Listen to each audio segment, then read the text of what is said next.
তো এটা হচ্ছে আমাদের দুর্গাপুরের খাটু শ্যাম মন্দির। তো সেই দিন আমি, মা, মেজমাসি, তিতিন দিদি আর আমাদের কোকো মানে তিতিন দিদির ছেলে, তো সবাই মিলে একটু ঘুরতে চলে এসেছিলাম আমাদের খাটু শ্যাম মন্দির।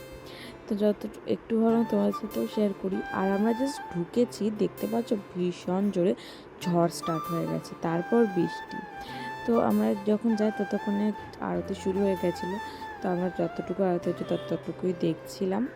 প্রায় অনেকক্ষণ হয়েছিল, তাও 15 মিনিট মতো আমরা আয়তো দেখেছি, বসেছি, অনেকক্ষণ ছিলাম, একটু ফটো তুলেছি।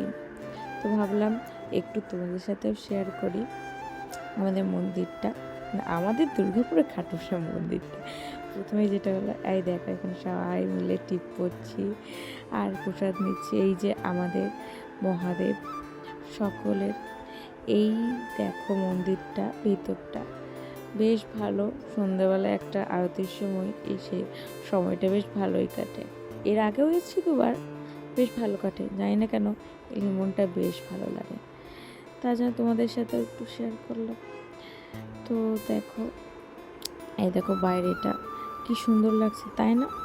আর কি বৃষ্টি হয়েছে দেখো, এখনও পর্যন্ত হচ্ছে বিদ্যুৎ চমকাচ্ছে। তো যাই হোক, আমাদের টোটো চলে এসেছে, তাই জন্য আমরা বেরিয়ে যাচ্ছি, না তো না বেরোলে এইখানেই আটকে থাকতাম। তো চলো আজকের জন্য টাটা।